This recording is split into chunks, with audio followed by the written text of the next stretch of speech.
I completely forgot to add my rating for this, so I'm going to add it to the beginning of this review. I have a 7 out of 10 for this movie. Family. Hey everybody, welcome back to the LuckyDog podcast. This is your host, Elias Roush. This podcast is sponsored by LiasRoushMedia.com, photo, video, digital media production. Today we are discussing Furious 7, also known as Fast and the Furious 7, a 2015 action film directed by James Wan and written by Chris Morgan. It is the sequel to Fast and the Furious 6, 2013 movie, and the Fast and the Furious Tokyo Drift 2006, and the seventh installment in the Fast and the Furious franchise. The film stars an ensemble cast including Vin Diesel, Paul Walker in his final role, Dwayne Johnson, Michelle Rodriguez, Tyrese, Ludacris, Jordana Brewster, Dijon Hansmood, Tony Jaa, Ronda Rousey, Nathalie Emmanuel, Kurt Russell. We got Jason Statham. We got everybody in this freaking film. So, excuse me. There's so many people. I'm losing my voice. So, in the film, this is the light synopsis. In the film, Dominic Toretto, aka Bro, aka hashtag family, played by Vin Diesel, Dominic Toretto, Brian Connor, played by Paul Walker, and their team are recruited by covert ops leader Mr. Nobody, played by Kurt Russell, to prevent terrorist Mose Gigante, played by Hansu, from obtaining a hacking program. I believe it's called the God's Eye. Meanwhile, Deckard Shaw, played by Jason Statham, a rogue special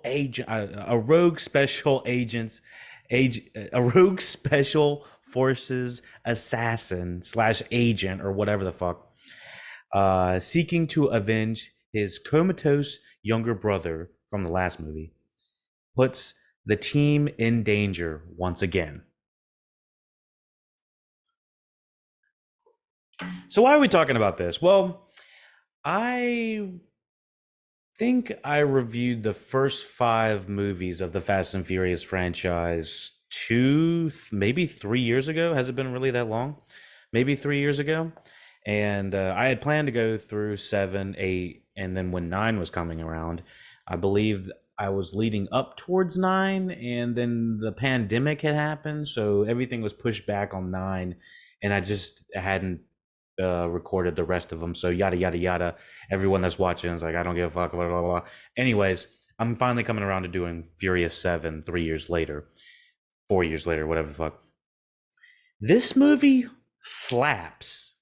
I think that the majority of everyone agrees that, as the movies progress, a lot of people love the first one by Rob Cohen. John Singleton brought an interesting flair with the second one. We had Justin Lin starting with a new direction with Tokyo Drift in the third one. Fourth one, we have Justin Lin returning, but it's starting to give us a little bit more of the blockbustery feel. But we are going way more in with the FBI agents type feel, and less of the street, quote unquote, streets are in it. The fifth one goes straight up in an action heist film, and that's when it really turns up the heat, in my opinion. And number 5 being directed again, I believe, by Justin Lin. Justin Lin's camera work in all of his movies, I think, is some of the best. With given the blend of real to CGI, but then we have this new flavor. So I feel like after Fast 5 in 2011, that's when it really kicked off the blockbustery feel that we know today, and most people agree with. In my mind, I was trying to remember Furious 6 and Furious 7. They blend in my head.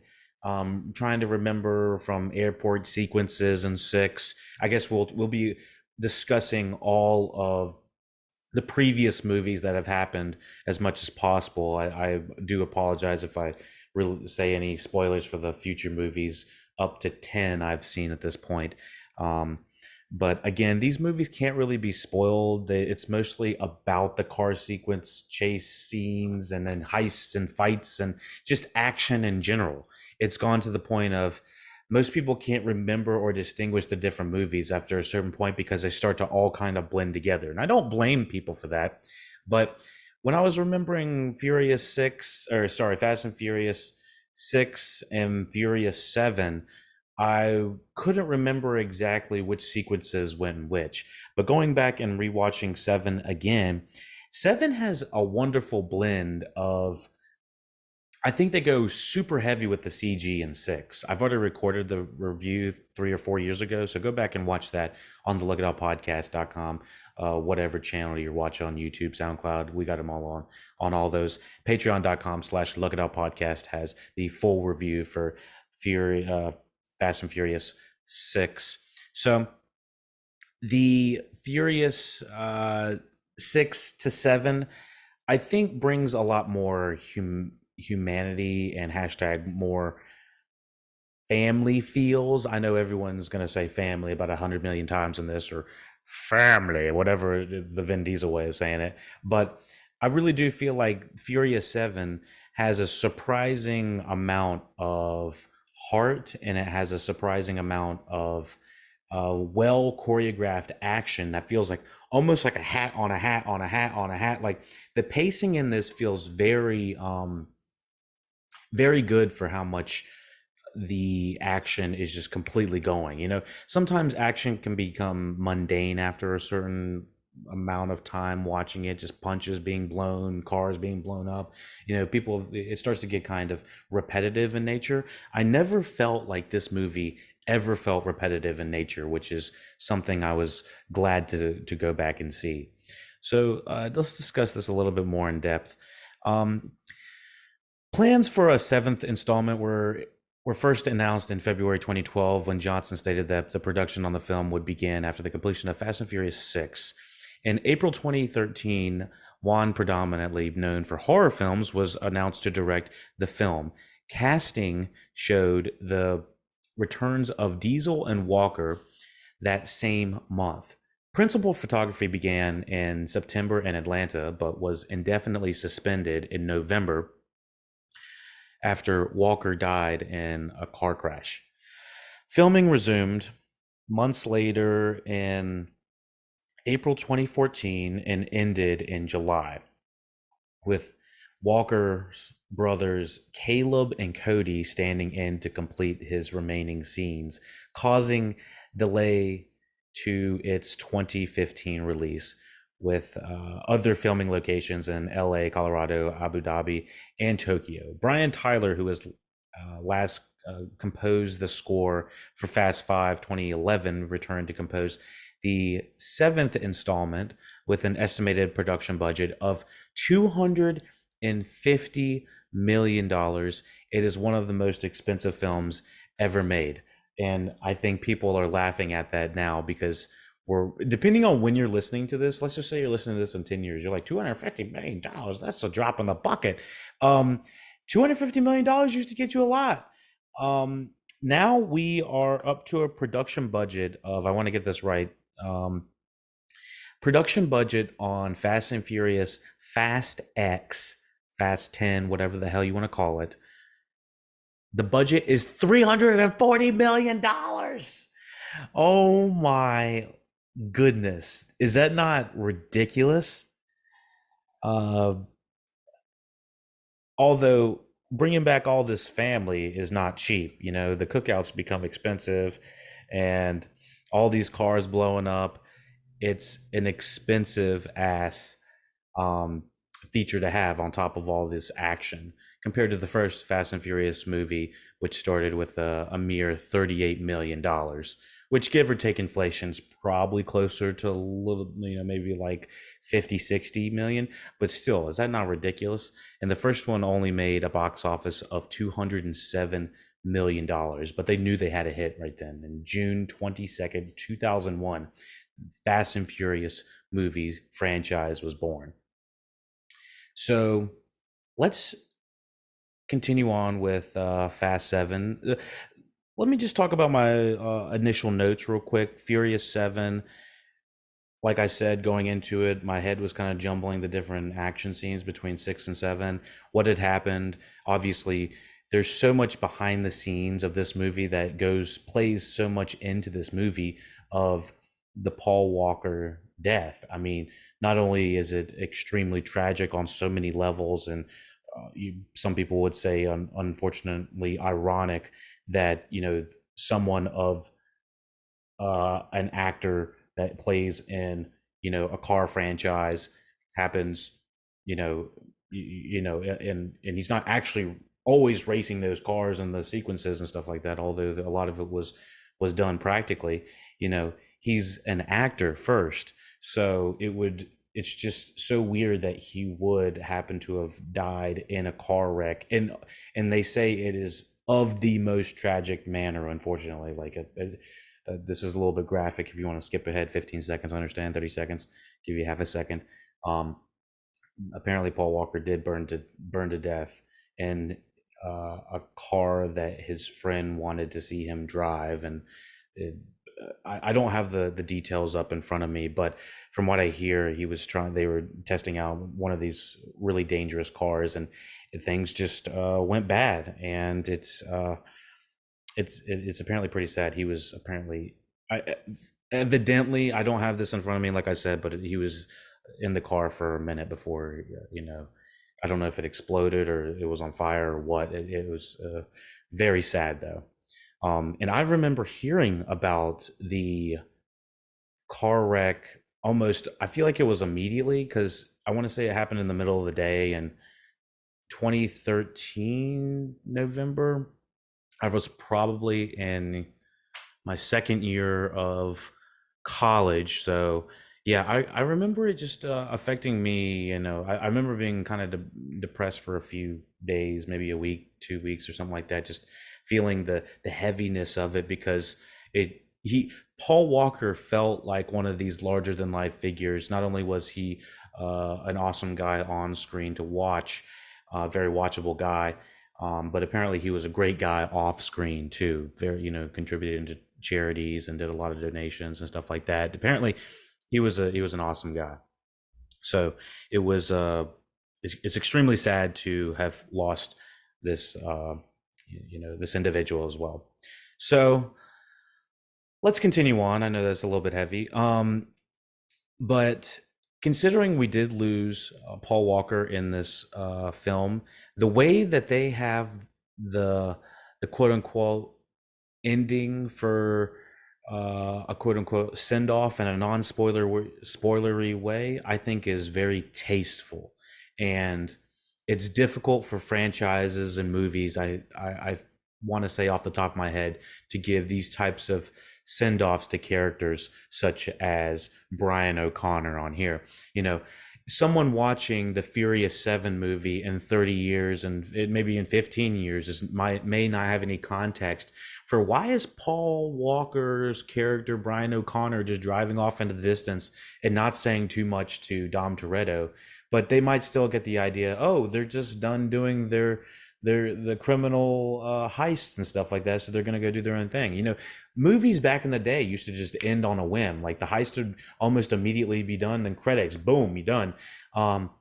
So having a lot of explanation into where people are going, and then there's droning on and on about where everybody went. Tyrese opened the garage, Ludacris did that, and Dom doing that. Dom's having a cookout with family and stuff like that. It's like we don't always need to get that, and I feel like what James Wan does an excellent job of doing is showing instead of telling. Dom could have been sitting down around the cookout or something like that, and everyone's just like, you know what, let's give some exposition about why Brian's not here or where he's going to go off to. They could have been very quote unquote, I don't want to say lazy, but they could have taken the easy way out, and they didn't. They didn't do that. And I know that they have some like CGI, quote unquote, Paul Walker face, I guess, expressions and stuff like that and certain stuff. But I think generally it's pretty tasteful, and it's not like they're trying to exploit him or his memory or anything like that. So With saying that, the ending of this I feel like is one of the stronger endings the of the series, and I was actually pretty impressed about that. Anyways, that's a long-winded way of saying $250 million ain't shit these days. Because what we got, movies almost twice that much now. Movies are going to be $500 million. Going to be Avatar level soon, if we're not careful. Furious 7 premiered at the TLC Chinese Theater in LA on April 1st, 2015, and was released in the US on April 3rd by Universal Pictures. The film has commercial success and received positive reviews for its revenge plot. Wan's direction, performances, action sequences, and emotional tribute to Walker, with many considering it to be the best film in the franchise. I think it's probably tied between 5 and 1. It's kind of interesting because if you really think about it, most Fast and Furious movies, those first 6, 7, even the worst one, most people don't like 2 that much. I still think that is a really fun movie. So there's almost not a bad Fast and Furious movie up until maybe 8. And I feel like even 8 is pacing wise not that great. It's kind of hard to live up to something as big as 7. What I think they should have done is more of a soft reset, soft reboot a little bit more. I know they had the Hobbs and Shaw stuff, I think, come in between that. But still, I honestly think that 8 is probably the lowest, then 9. We'll continue on because I don't want to talk too much into those movies yet. So it's grossed over $1.5 billion worldwide, making it the third highest grossing film of 2015 and the fourth highest grossing film of all time at the time of its release. It has set a record for the second highest opening weekend of its time, grossing $397.6 million worldwide. It was the second highest grossing film of 2015 out of the domestic box office and became the highest grossing film of the franchise in the first 12 days of its theatrical release. A sequel, The Fate of the Furious, was released in April 2017, just 2 years later. And so, again, the quick turnaround of these films and the extensive, quote unquote, diverse cast that they have on this film is some of the big box office draws, especially worldwide. Worldwide, these, they eat it up. North America is starting to have less and less return for the Fast and Furious. I think probably since 7. I don't know if 8 surpassed 7, but again, we'll discuss that when we get there. This is one of the longest running movies of the Fast and Furious franchise, I believe. Let me see. I had it up there for a second. I think it's coming up behind Fast 9. Let me see. This was the longest of the Fast and Furious movies upon its release at 2 hours and 17 minutes until Fast F9, The Fast Saga 2021, 6 years later at 2 hours and 25 minutes. And I think that actually is hurting the film franchise as they continue to get longer. They don't need to get longer. So this was about as long as I think it can get with the pacing still being good.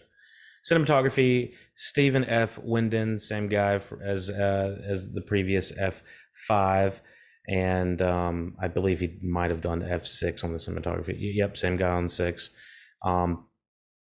So we're bringing back the whole Fast and Furious family. Got the same writers, like I said, and the other ones.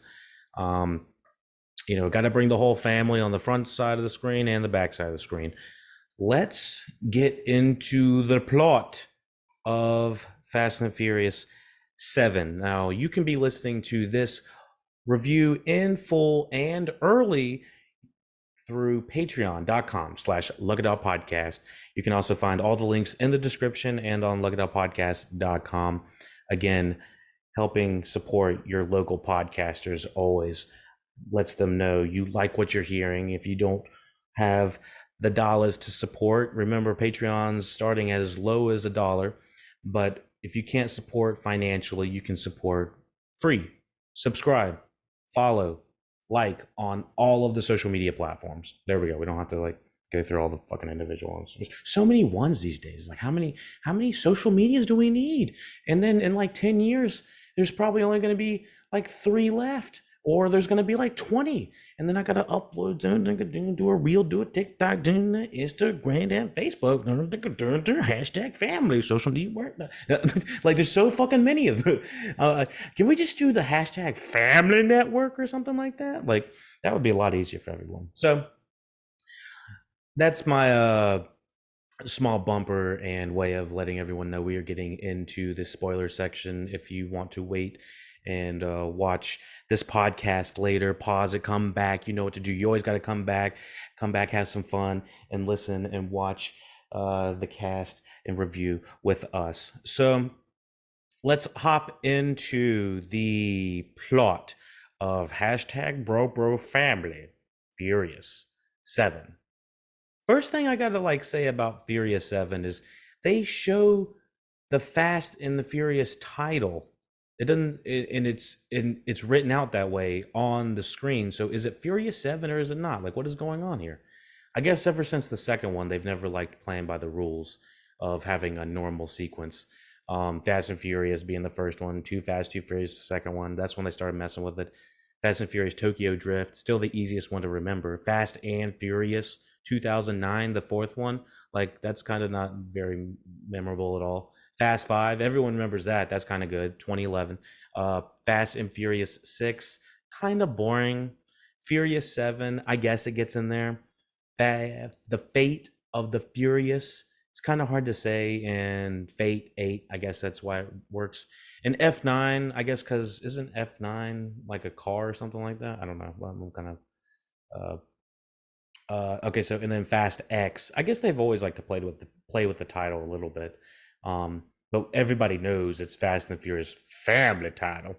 So let's hop into this unique opening we have right here. You're gonna see me looking down on my notes because I took some extensive, hard to read notes over here. So if I'm sipping some coffee, I'm definitely not reading my notes.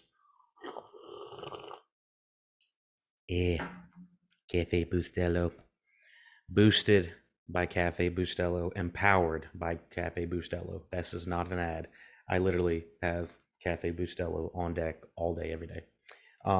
Just saying that that shit gets me going. It's like I'm ready to go vroom vroom hashtag family with some coffee in my system. So here's the plot. After defeating Owen Shaw and securing pardons for their past crimes, Dominic Toretto, family, Brian O'Connor, and the team have returned to the U.S. to live normal lives. They probably have to get like 5 or 6 pardons almost every other movie because they commit all these damn international crimes. Like, my lord, from stealing DVDs to stealing gasoline to stealing God's eye, got all this shit out there. Dom tries to help Letty Ortiz regain her memory, while Brian accustoms himself to life as a father. Now, I like the juxtaposition of the opening of Owen Shaw and, you know, him figuring out what's going on. The action in this movie, I feel like each action scene is done deliberately so that it doesn't feel like the last one.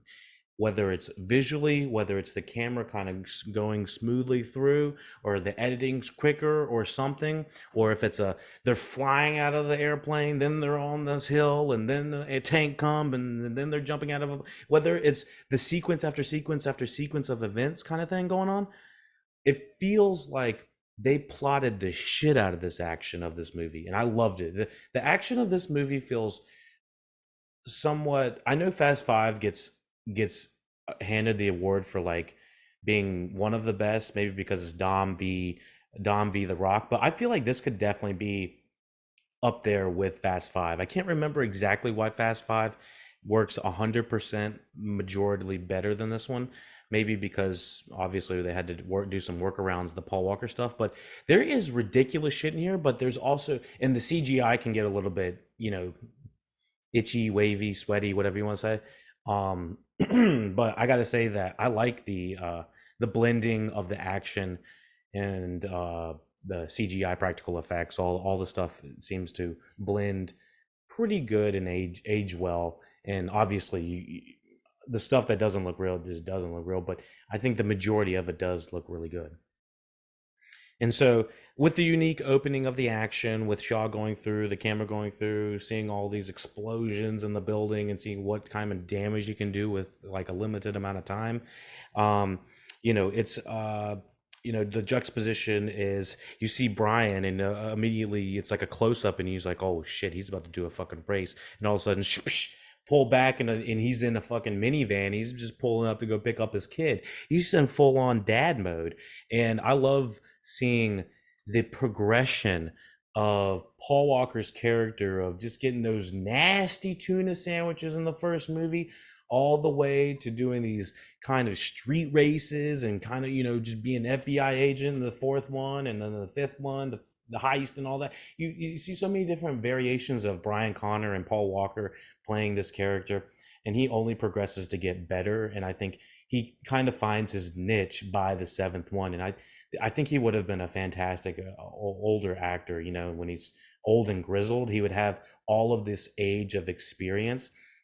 Reminds me so much of seeing early movies of like uh I just watched Nightmare on Elm Street, and Johnny Depp is so timid in that. And it's not because he's supposed to play timid, but it's because he's kind of just a nervous guy. And he's just not comfortable on being on screen 100% in that movie. In the same way, you can kind of see how Paul Walker seems to not be comfortable originally on screen in maybe the first movie, but then progresses to only get better as an actor. It was exciting to see this guy progress as an actor. And he wasn't too much older than, I think he was like a very old millennial or a very young Gen Zer or something like that. But he wasn't too much older than me, is what it felt like. So, continuing on. Meanwhile, Owen's older brother, Deckard Shaw, breaks into the hospital where the comatose Owen is held in London. I kind of already explained all this, but before breaking into the DSS field office in Los Angeles to extract profiles of Dom's crew.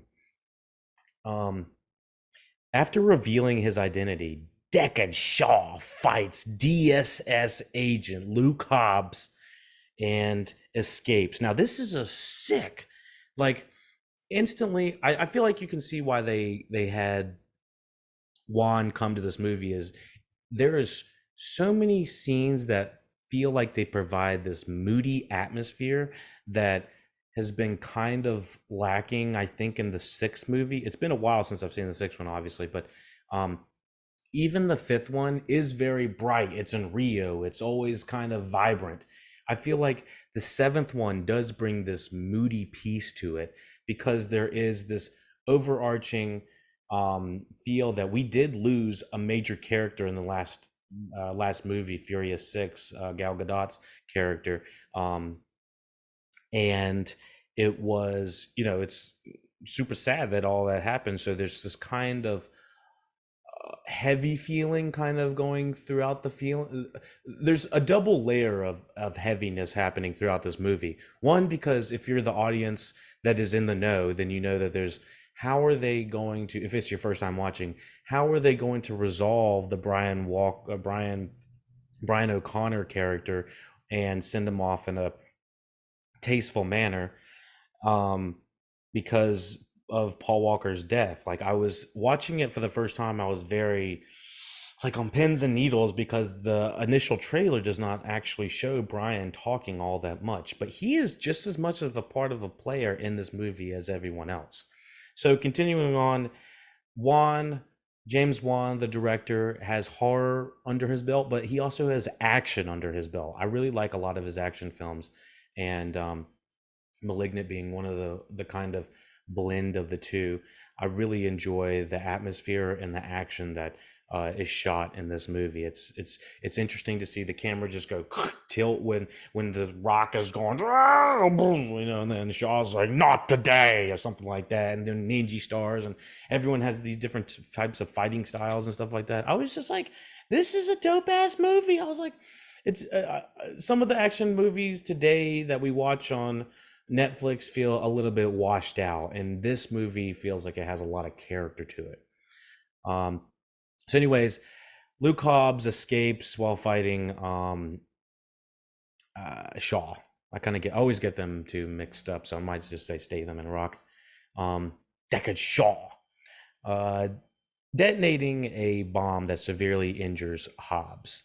So this puts The Rock in the hospital for the entire movie.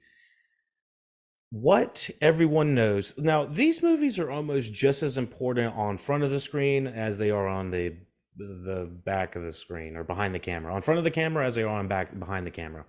Now there's I was gonna say there's allegations, the allegedly what some cast members have said that some people can be difficult to work with on set. What I'm hearing is probably maybe Vin Diesel controlling a lot of the stuff behind the scenes. We had Justin Lin, that they took Justin Lin and Vin Diesel. Justin Lin and the Vin.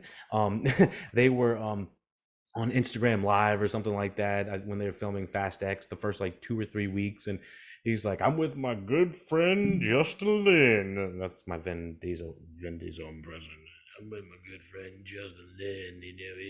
I don't know why I'm going down this kind of going Godfather on it, but I'm with Justin Lin, and Justin Lin is like sitting there, and he looks like he's in a hostage video with Vin Diesel, and it was like maybe a week later, fucking Justin Lin's like, "Yeah, I'm out. I can't do this movie anymore," and which is interesting because Justin Lin obviously has brought some of the most interesting films to some of the strongest films to the franchise, from the diversion of the third one, the interesting one of the fourth one, and then everyone would says the fifth one's one of the best, and then the airplane sequence in the sixth one is just amazing. So just seeing that he didn't want to do 8, he took a break and let F. Gary Scott, I think, do 8, F. Gary Gray do 8. And then he came back for 9. Not the problem with 9, everyone would probably agree, is the pacing, and it's a little bit boring. It's like, all right, we're not getting anywhere with this. So anyways, let's continue on back to 7. So damn, Lily, damn, Lily. I'm not going to be able to do any more reviews after this. Like, you doing that? You can't do a Fast and Furious review if you can't be Dom and Letty with the same voice, right? Just saying that, but I love Michelle Rodriguez. Career path. One of the most interesting career paths, I got to tell you, from like Lost all the way to from Fast and Furious to Avatar to damn Dungeons and Dragons. She's badass, just awesome. Damn. Okay, so however, let me see. Okay, so we injured Hobbs. Hobbs is in the hospital.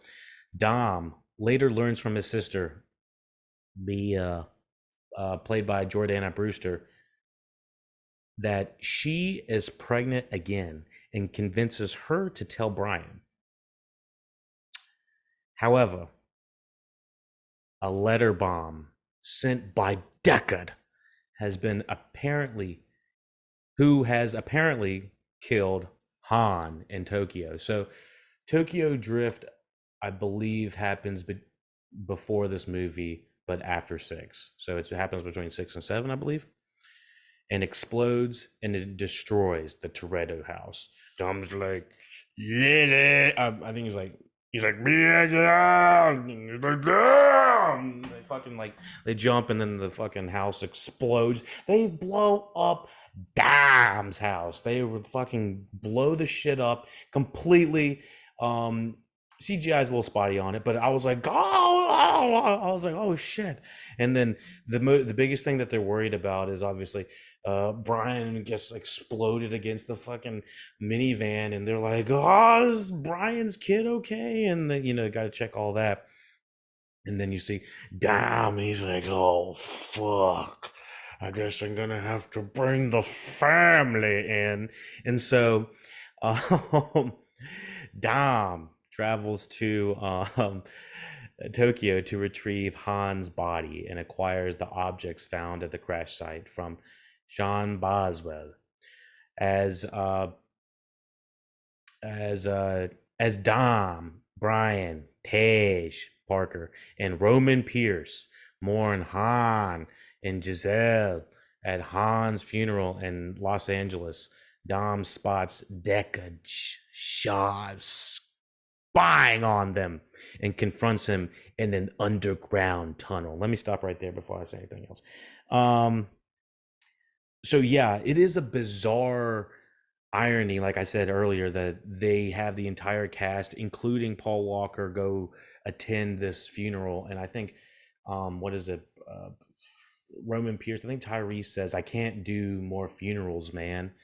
And, you know, Paul Walker is standing right there. And it's just like, this entire cast probably had to do the same thing for real, but for him.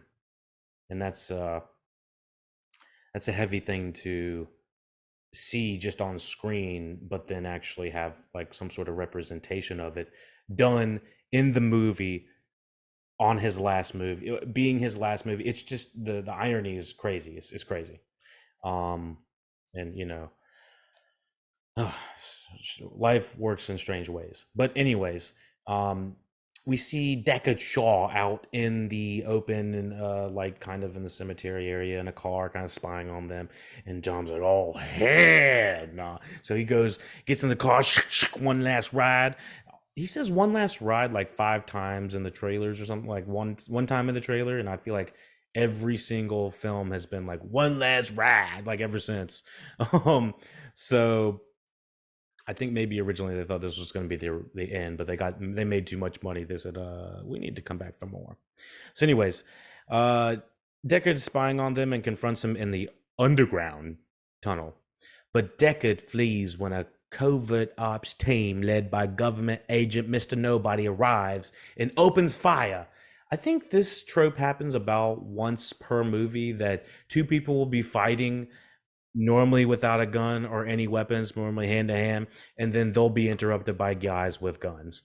Um, so Mr. Nobody, played by Kurt Russell, I've got mixed feelings about the whole government agency stuff. I like the street stuff, and I don't like the government stuff. I feel like you have to have either or, and I like it when it's way more street stuff and less government stuff. That's just me personally. And I mean, like for the submarine type nuclear stuff going on and all that stuff. So Mr. Nobody arrives and opens fire.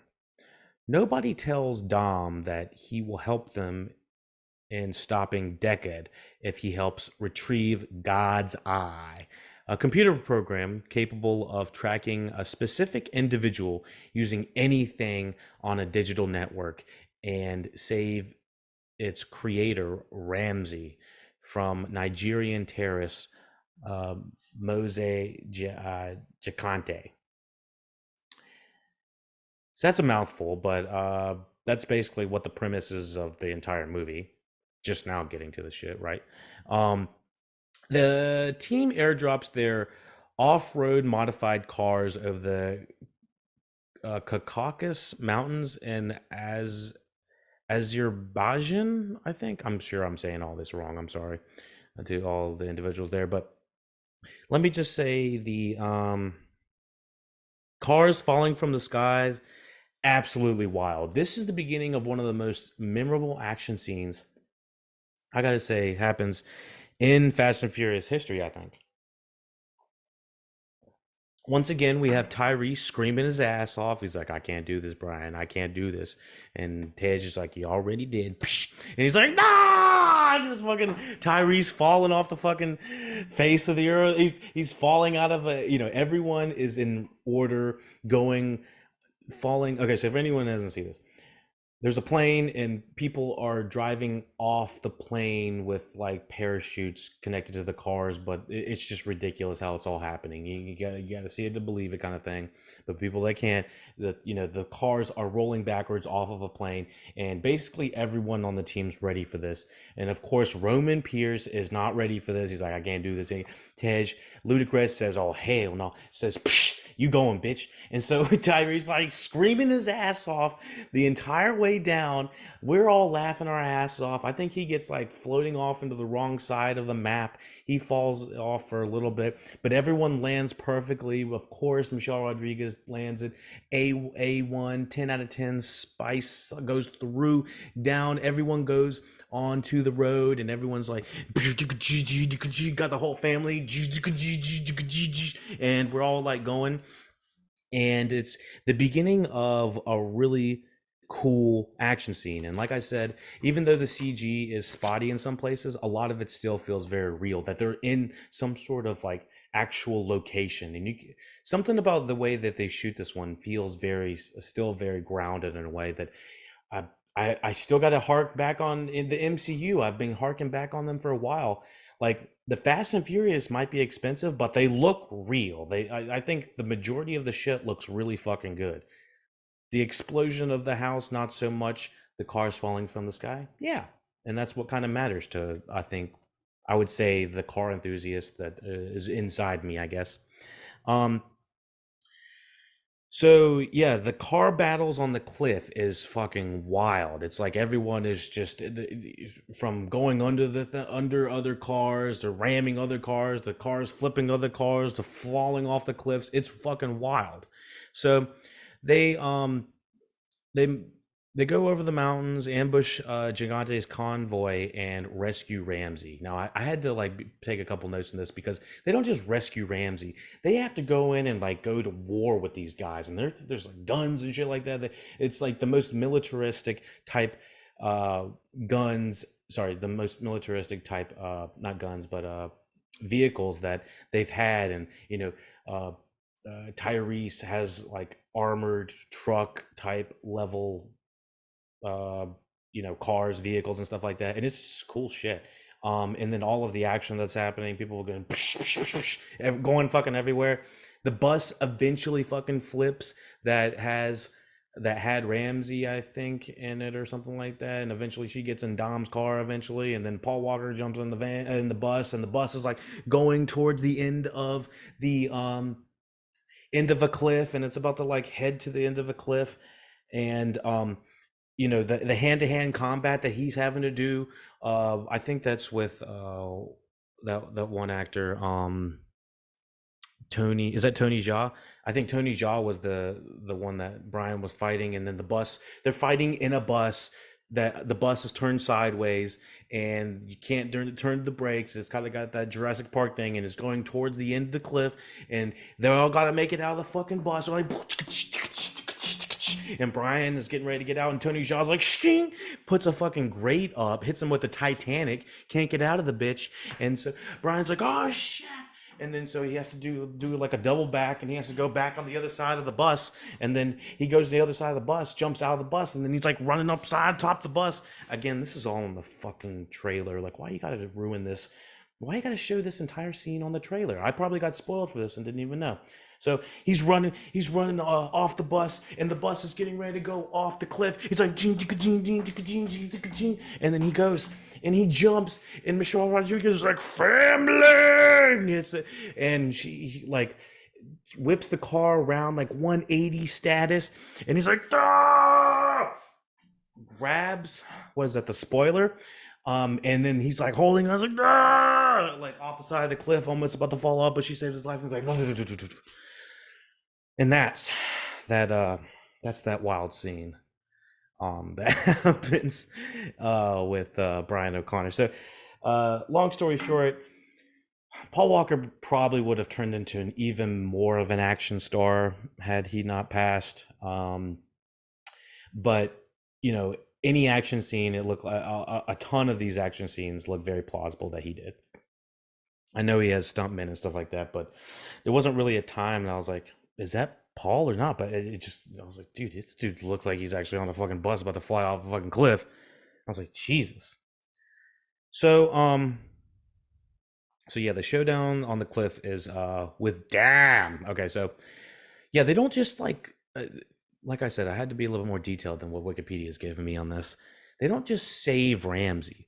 Dom has to go hashtag family on it, and he has Ramsey on the side of the car. He's like, "Where we go, we don't need roads." And they're like on a cliff, getting ready to get shot up by Jimon Hansu's guys, and you're like, "You have nowhere to run, Toretto."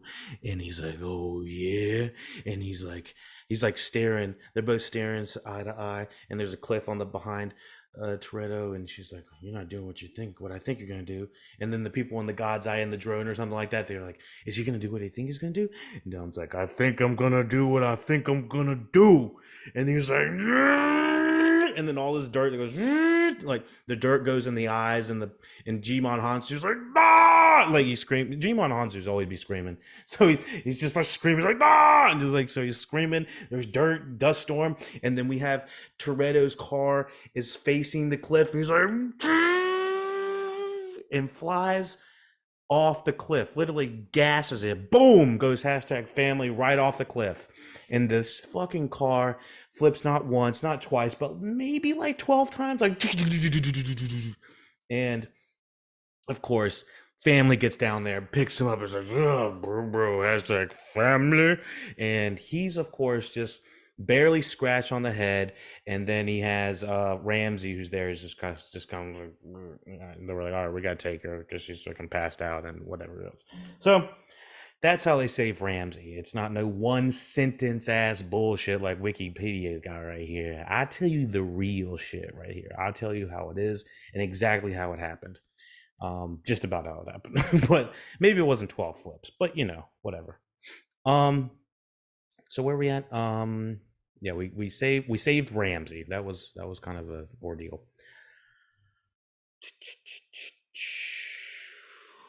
Okay, so we rescue Ramsey. They leave for the Etihad towers in Abu Dhabi. I'm sorry if I didn't say that correctly. And steal the flash drive containing the God's Eye chip from a billionaire hidden in a Locken Hypersport. I believe that's a nice car. With God's Eye secure, uh, and of course in Dubai we have very interesting things. One, they really sexualize Ramsey, saying Tej like, "No, that's a woman," and Tyrese just horny as balls. Um, I don't think that's going to age 100% well because we don't really do the ogling anymore. It's kind of interesting. The slow walk out from the beach, like they gave Ramsey or Nathalie Emmanuel, like they gave her the James Bond getting out of the Baywatch on the slow walking out of the beach scene, and yeah, yeah. I mean, obviously she's gorgeous, she's beautiful, but I just noticed that I don't feel like movies really stop and sexualize people like that as much anymore. I want to say this might have been one of the last times they actually do that. I know the uh, sexuality in general has changed a whole bunch, especially what is this 10 years later. Um, but still, I'm like, this is kind of interesting. It's been a while since I've seen a movie where there's ooh ah ooh ah ooh ah. I just saw the book club, and it's like a bunch of 70-year-old women like looking at a police officer that's quote unquote handsome and stuff like that, and they're like, "Oh, are you a stripper or something like that?" Like that's sort of kind of it, but that's more like it's jokey. We don't. I didn't feel like most of it is done as a joke. It's most of it was like, "Oh, this girl, this lady, this woman, she look real good," that kind of thing. Um, but anyway, with saying that she does look good, I'll tell you who does look good again is Michelle Rodriguez in this red dress they got her. This red dress, she just looks like she can just like stop the world. I mean, straight Wonder Woman status, speaking of which. Um, and yeah, we do get some more romantic scenes with Dom and Letty. I think they do a good job of solidifying their quote unquote mom and dad esque type dynamic in the Fast and Furious 7. I didn't remember that uh going back into it. So With God's eye secured, Dom, Brian, nobody, and his team use it to hunt down Deckard Shaw to an abandoned factory, but are ambushed by Gigante and his henchmen, who have allied with Deckard and forced to flee while Gigante obtains the God's eye. Let me make sure I got everything done. Okay, so let me finish up the Abu Dhabi sequence real quick. Letty versus Ronda Rousey's red in the red dress. Very very cool scene.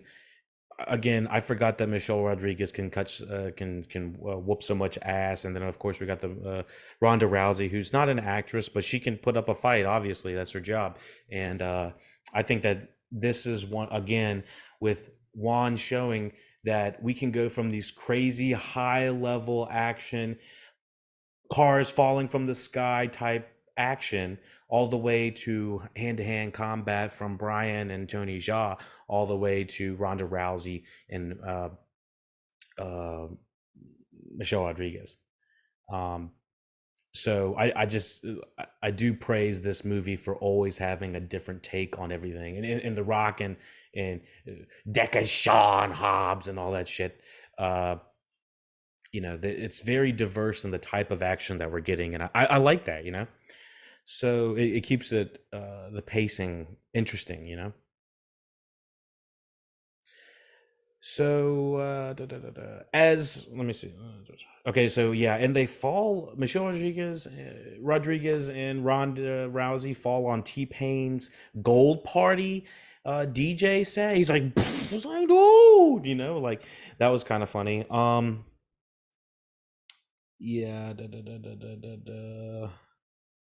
and there's a heist going on during this fight. There's like multiple things happening while Letty v Ronda, and then they got to have Tyrese as the to cause a distraction or something like that, and Ludacris and Ramsey have something to do, go hack into the system, and then they have Brian and Dom, and they got to go get the car, and then that has the God's eye and all that stuff, and then they have to drive the car off the damn building, and he's like, I don't know if we can do this twice, but what about 3 times?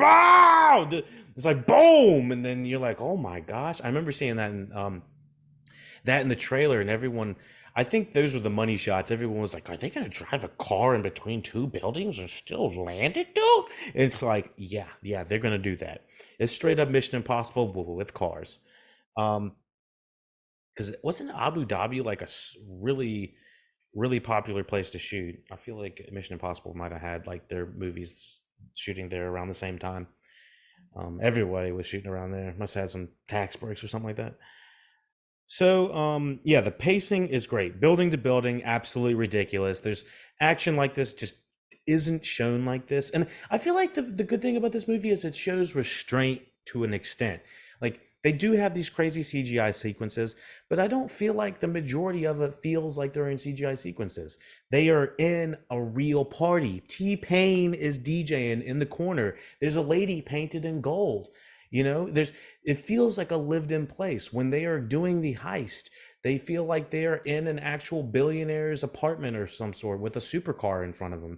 There's so many tangible aspects I like about this movie that I don't feel in a lot of movies more recently. Fast X did have a lot of tangibility. I gotta say, they felt like real sets, but there was a ton of CGI, and it was noticeable CGI, I think. So yeah, I always forget Kurt Russell is in this. Like I said, I don't really like the government aspects of the Fast and Furious franchise, and he literally goes fucking off.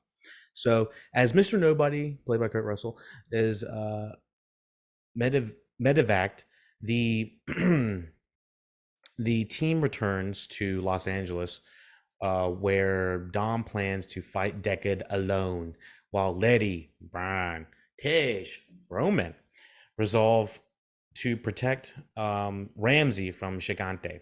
I don't even know if that's his name. I forgot if that's what it was. Just calling him that. Later,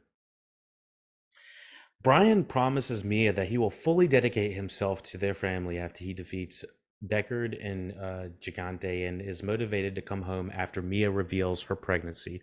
This is a very moving um, speech that Brian gives, and obviously the actor didn't know what was going to happen after this movie. Maybe he had always planned to shoot more. Maybe they, I don't know exactly if they had just said, let's start to wind down this series, because we're kind of reaching an ending to it, not thinking that they were going to go all the way to 10.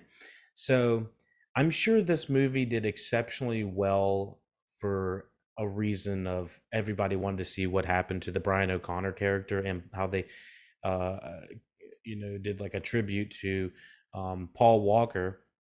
So I think that definitely boosted some of the box office in a way, um, on top of it being a really good movie. So what do we got? What do we got? It's an interesting conversation he has to have with Mia, considering it's one of the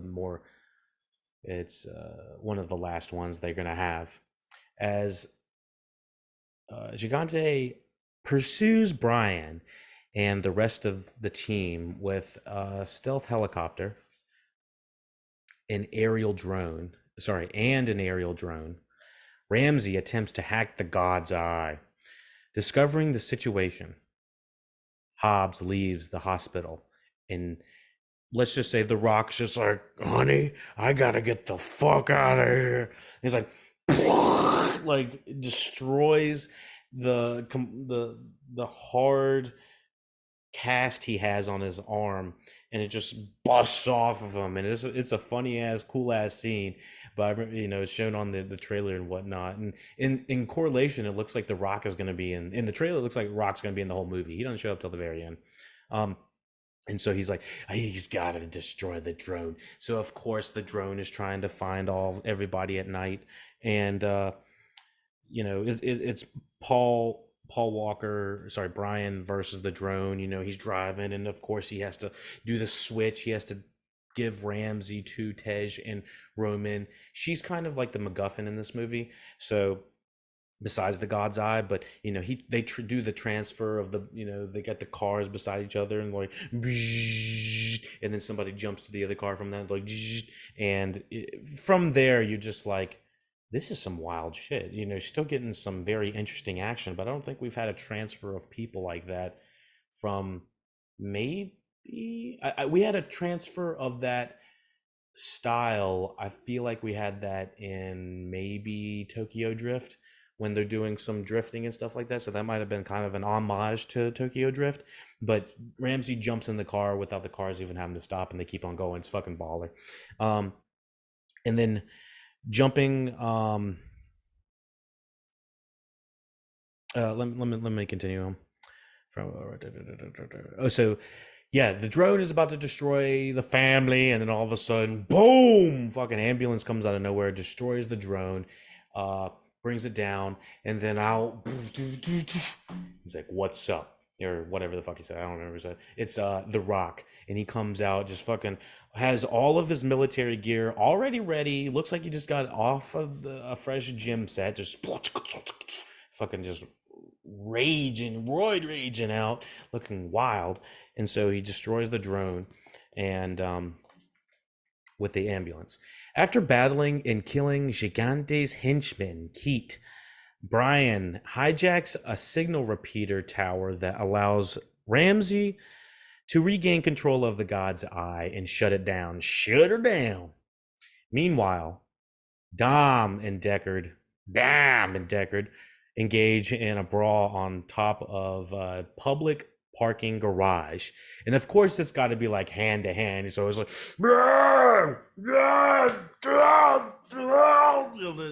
it's just like, just meathead versus meathead. But Jason Statham's like actually got like 12 black belts, so he could probably whoop both The Rock and Vin Diesel's ass. But we're not going to discuss that. Anyways, they make it look like there's going to be some sort of, it's actually a little bit of a match. They both are getting some hits in, getting slammed. It's like some WWE shit at one point, some wildness, some foolishness.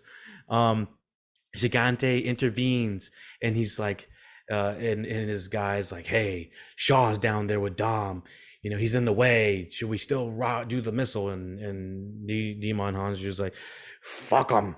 And fire the missile, and so they fire the missile. So Shaw realizes that just like, you just fire a missile at me, and then the parking deck just explodes on one side, and then fucking Dom's like, ah!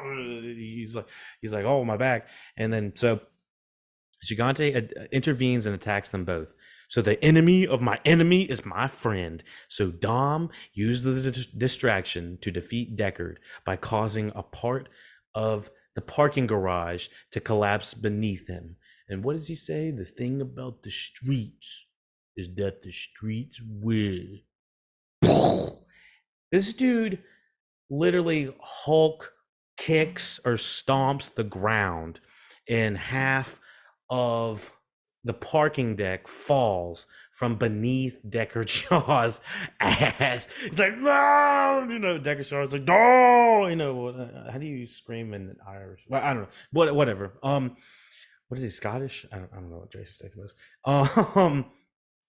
So, anyways, he's like, Dom's like, the streets win, and so the streets really fucking did win, and yeah. Dom attempts to crash his Dodge Charger on Gigante's helicopter. And it's like, oh my gosh, Dom's like, and then the helicopter's like, and then it's like, it like does a little diversion, and Dom's like, and completely misses it. But Jimon Hansu's like, wait a minute, wait, what? And Dom didn't miss. He threw a grenade bag right beside him in the helicopter bag. And what do you know? Fucking what is it? The Rock Hobbs looks at it and he's like, I got this. And he's like, boom. And he shoots the grenade that is attached to the helicopter that is driven by Jimon Hansu. And Jimon Hansu's like, wait, what? No! And it's like, it just explodes everywhere. And when the explosion happens, the grenade's like, family! and so it was a family grenade. So yeah, it's a lot of action. Dom's under some rubble and has to get saved a little bit by the family and the Rock, and yeah, it's absolutely kind of bonkers at one point. And of course, we got to have the Bro family ending with how it ends. Hold on, let me just finish this up. Dom leaves a bag of grenades on the helicopter and crashes on the rubble of the garage. He's fine. Hobbs shoots the grenades, destroying the helicopters and killing Gigante. After Brian and Hobbs help Letty bring out Dam's unconscious body, she cradles him and tells him that she has fully regained her memories. Now, I do think this is a little bit convenient. I don't remember her ever getting some sort of revelation that helped her bring back her memories. Now, remember, she was killed in 4, I believe, and came back in 6. Am I right? I'd have to go back and watch again. I've reviewed these movies and I can't remember what happens, but I think she's killed in 4, comes back in 6. And behind the scenes, apparently Vin Diesel was a big part of bringing her back. Which, if they do all women Fast series, Fast Women or whatever, Fast Women, that doesn't sound right. Fast Furious Women, maybe that would be right. Furious Women 7, I don't know. Maybe that would be pretty cool if she could lead it. Anyways, I do feel like that extension of her remembering and being just with Dom is a little bit convenient, but we'll continue on. Maybe that's my only critique to this movie. A little bit convenient. She's fully regained her memories, and we do see flashbacks to it. We see like her being married to him and whatnot, and it's like, After which Dom regains consciousness almost immediately. Once he hears that, he's like, "Wait, what? What did you say?" Um, and she's like, "Why didn't you tell me we were married?" And he's like, you can't force somebody to love you. I am Groot." It's like, oh, okay. Um, Deckard is arrested by Hobbs and the CIA and is locked up in a black site prison. I guess that means there's like extra security on there, or I'm not really sure what that means. So I'm not going to probe that. The rest of the team relax on a tropical beach. Brian, Mia play with their son, Jack, while damn Letty, Roman, Tej, Ramsey look on and acknowledge that Brian is happily retired with his family. Dom drives away and Brian catches up with him. As Dom recalls his memories with Brian, very touching moment and very well done with this flashback, both to the attributing to Paul Walker's memory and the character of Brian. I think it both does tremendously well. The two bid each other farewell and drive off in separate directions to the song "It's Been a Long Road, Tell You My Friend, Tell You How to Never End Up Hear You Again." It's been a long. No, I'm not doing that. No, I'm doing this second. I didn't want to. I didn't want to end this podcast on a sad note. This is. I think I remember why I was a little bit hesitant to recording this one was because of the heavy subject that is, it's surrounded by. The Paul Walker character really did resonate with me growing up. He's kind of a goofy ass dude, and I have friends that kind of resemble, his likeness. And I feel like if I would have known Brian O'Connor, if I would have known Brian or Paul Walker, both would have been cool and interesting people to have met. And yeah, it's a wonderful tribute to him and his memory at the very end.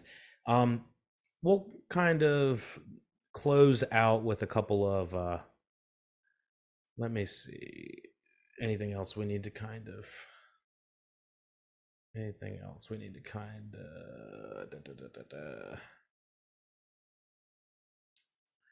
cover. Wanted to do some trivia that I found. So obviously there was a lot of reshoots and body doubles that were used by Caleb and Cody Walker. I know that they've provided doubles and voiceovers for the character of Brian O'Connor. A lot of people have talked about possibly Brian O'Connor coming back for later movies. I won't spoil whether or not what happens to this character, Brian O'Connor, later down later down the franchise, because obviously at this point that I'm recording this, 4 movies have happened since then. Yeah, 4 movies have happened since then. Was it 8, 9, 10? Or sorry, 3 movies have happened since then. Yeah, I won't talk about whether or not. And apparently part 10 is part 1 of possibly 3 movies, maybe just 2 movies. Give or take how much movie this 10th movie makes. So, following the death of Paul Walker, who was killed in the crash, Walker was nearly scrapped halfway through the filming at the time of his death, although there is some considerations about scrapping the film together. The film eventually resumed productions following rewrites and address Walker's absence.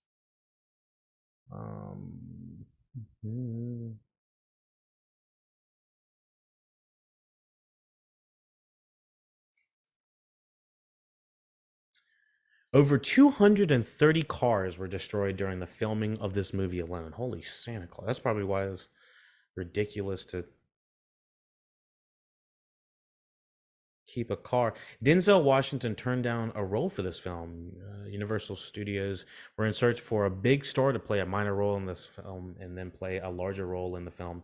Taylor Lautner, Halle Berry were also considered for the same role before Kurt Russell was cast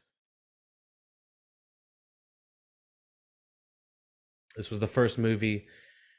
Furious 7 is the first movie in the series to reach 1 billion at the box office, which seems wild to me because Aquaman seemed to, in 2018, was that 2018? Aquaman feels like it went to $1 billion easily, and I guess I just take that, as a grain of salt. But it's like it wasn't easy for that. It's not a lot of these big movies in my head that I think are really big movies didn't make a billion. Yeah, I would have thought that the Fast Five would have made at least a billion. I guess they didn't. Yeah, I have it right in front of me. Fast Five only grossed. Wow. Okay, so the budget for Fast Five only a mere 125 million, which is pretty reasonable at the time, or get for compared to now in 2011. Um, and then the box office only made 626 million. That seems so low in comparison.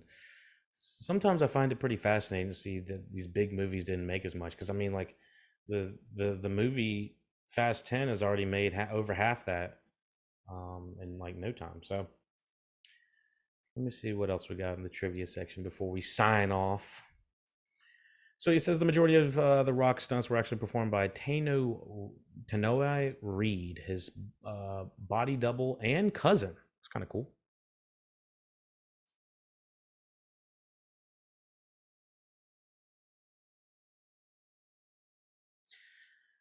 Um, in an interview, Vin Diesel stated, Furious 7 2015 was for Paul. The Fate of the Furious 2017 is from Paul.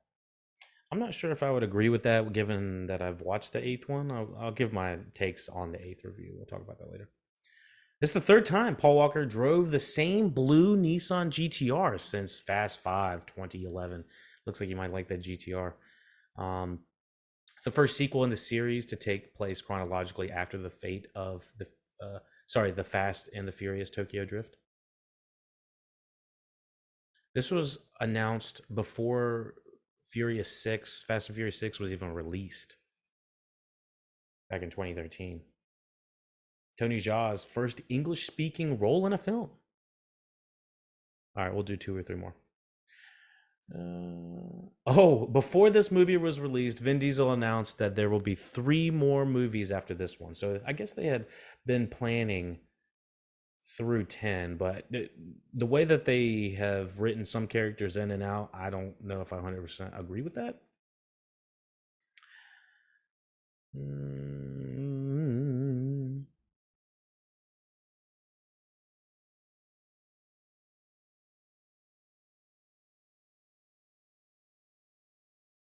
Brian's son is seen playing with a toy car that is based on the Nissan GTR, the same car that Brian is known for driving throughout the series.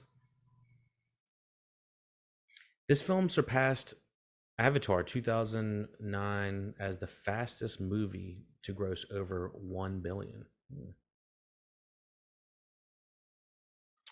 Interesting. Well, I got to say Furious 7 has been a good one. Any other questions, you let me know. LuckyDogPodcast.com. I'm trying to make sure I've covered all my bases. This is kind of a big movie. But yeah, I thoughts about the entire series up through 7. James Wan straight ripped. He came in and he straight ripped. I gotta say, action scenes from the comedy I think is up there. The drama is some of the best. Honestly, 7, F7, whatever you want to call it, is just as much as a relevant movie, in my opinion, in the franchise as Fast 5. So thank you for listening, watching Look It Out Podcast. Be sure to subscribe, follow, thumbs up. You can go on patreon.com/Look It Out Podcast to get other reviews such as this one. You can get the full reviews on there. Patreon.com/Look It Out Podcast has the full previous Fast and Furious franchise on there, as much as the first 7 and other movies, such as, what did we just release? We have AI, that Steven Spielberg movie with Haley Joel Osment's on there. Guardians of the Galaxy Volume 3, full review on there. The Last of Us, obviously, the show. We have You, Season 4, Part 1 up.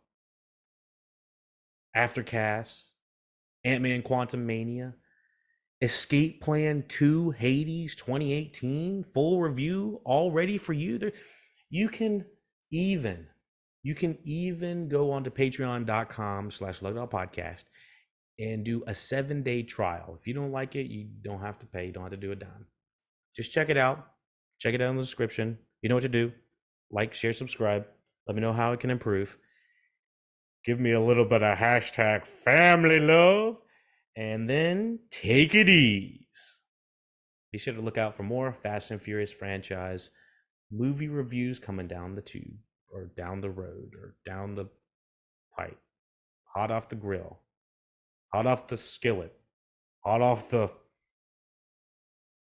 cookout grill. Hashtag family Corona. What? Who? What? I didn't see any Coronas in this. Was that crazy? I think there might have been at least one Corona. Maybe one. Ladies.